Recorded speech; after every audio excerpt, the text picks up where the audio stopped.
On Sunday, the Labour MP Barry Sherman provoked an outcry when he said that those who voted Remain in last year's referendum were the better educated people in our country. Many Leave voters felt that he was suggesting they weren't bright enough to understand the issues that came up in the referendum. To quote Conservative MP Mike Wood, statistics from YouGov and elsewhere show very clearly that the vast majority of university graduates voted to Remain, whereas many people with GCSEs or lower voted to Leave. These are the facts. As it happens, I think we were all ill-informed about the decision we made in June last year. There were just 4 months between the referendum being announced and polling day. Far too little time to make an informed, permanent decision about a hugely complex issue spanning over 40 years of the UK-EU relationship. I'm in the thick of it, and I'm still learning about Brexit every day. For this reason, I think we will have to hold a second referendum before the process is done.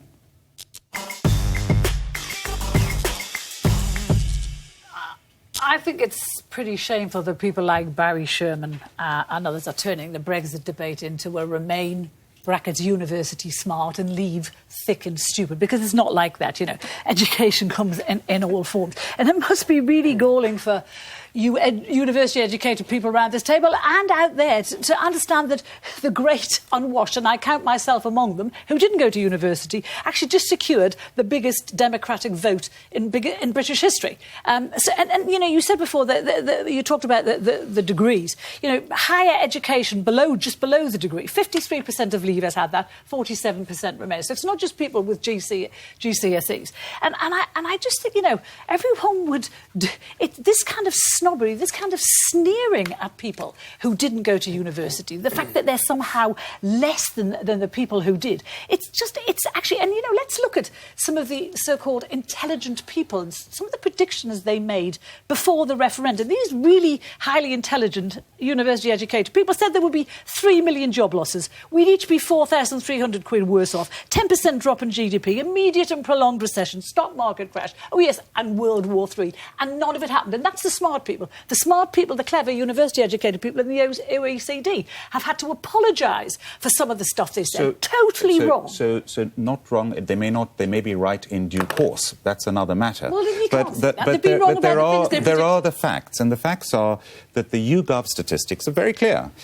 Remain 30%, Leave 70% for GCSE or lower, and for degree, Remain 68%, Leave 32%. And these are the Brexit fault lines. If you do an analysis, there are fault lines. I mean, for example, young versus old. The young predominantly voted to Remain, the old to Leave. If you look at it from, these are Harvard Business School statistics that in January, upper middle class and middle voted to Remain, working class, unemployed voted to Leave.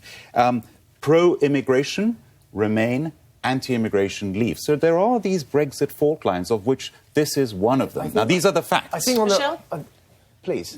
Well, I'll come in after this. Go on. I'll let a Remainer come in, and then I'll come in after a Remainer. I'll be generous. Sure. Yeah. Well, I was attempting to answer the so what question because it got asked twice, and I think actually it wasn't the Remainers that made it about the so what. It was the reaction to Barry Sherman simply reading out facts, and facts don't care about your feelings. Let's not be snowflakes. Let's not get triggered just because something's in some statistics somewhere. You know, we're often, as Ramonas, complained about for being triggered by things that Brexiteers say. It appears to me like the people that did make a so what kind of fuss about this and pointing to the implications were the Brexiteers themselves. Let's hear Barry Sherman speaking about it and listen to the reaction. The truth is that when you look at who voted to Remain, most of them were the better educated people in our country. The people. Oh, what? No, that is controversial. Massively controversial. Absolutely, I think it's absolutely true. You could actually see the pattern. All the university towns voted Remain. And my point there, guys, is it was the Brexiteers that got triggered. They're the ones that made a big deal about it. All he's telling us we're stupid. No, he wasn't. He didn't use the word stupid. All he was doing was saying this is a fact, a bit like younger people voted. But one of the points that I was making right up front, one of the points I was making right up front is, educated, not educated, we were ill-informed uninformed about Brexit. Give 4 months for the whole country to understand this hugely complex subject. I asked a former head of the civil service, who's one of my colleagues on the crossbenches in Parliament. I asked him, and he had to go and talk to David Davis. And David Davis said, so how long is it going to take to implement all these changes if we have to go and leave the European Union? He said, if you want me to be optimistic, 10 years.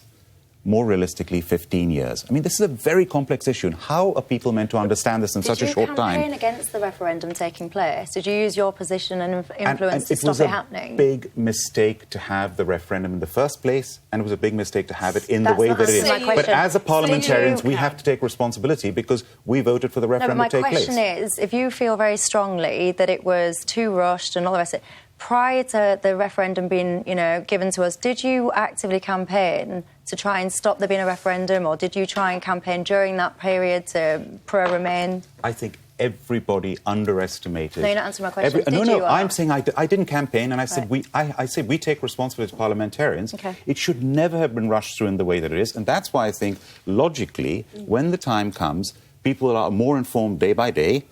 Then, when there's a deal or no deal, people have to be given the chance to make that on a more informed basis to make the decision. Call it referendum part B, call it second referendum. The public have to have that say if we respect the will of the people.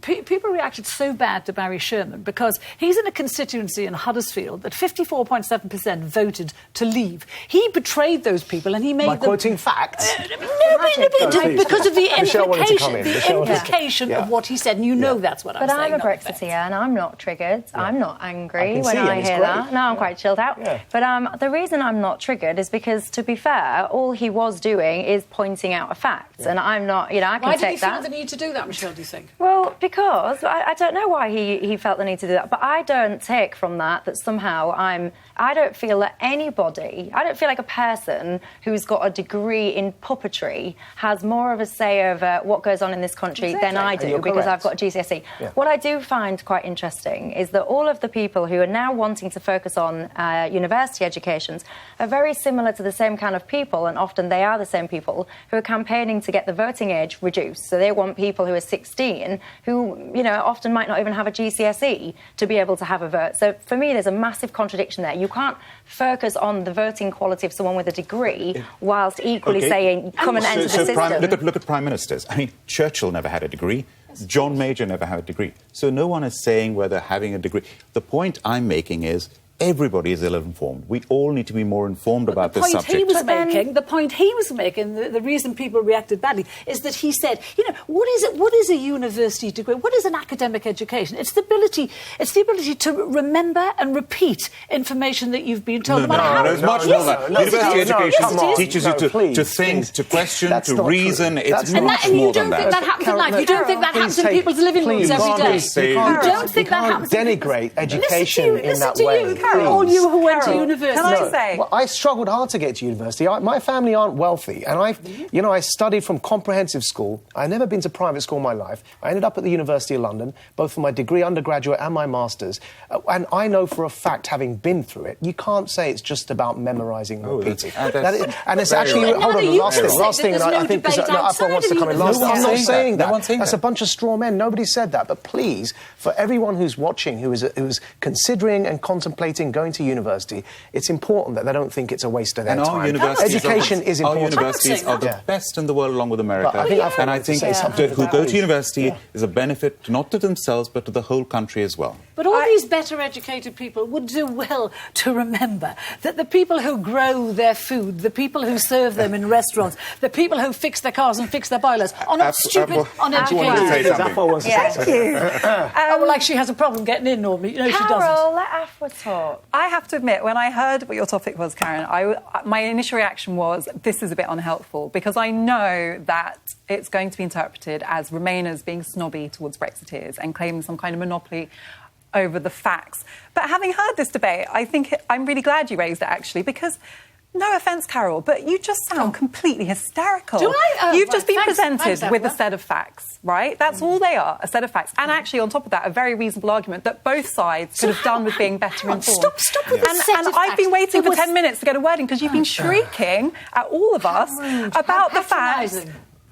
I've been shrieking. I have been trying to speak, and every time I have, you really have a problem gone with on that another all the rant time. about the fact Rant, shrieking, screaming. Shall I tell you an I give up. interesting fact? I actually give up. Well, I no, actually give up. It's an interesting fact. I've got an interesting fact to change the subject. In 1603, did you know, because I didn't know this, that if you was an Oxbridge grad, you were entitled to 2 votes. So you had 1 for your residency and 1 for your university seat. There you go.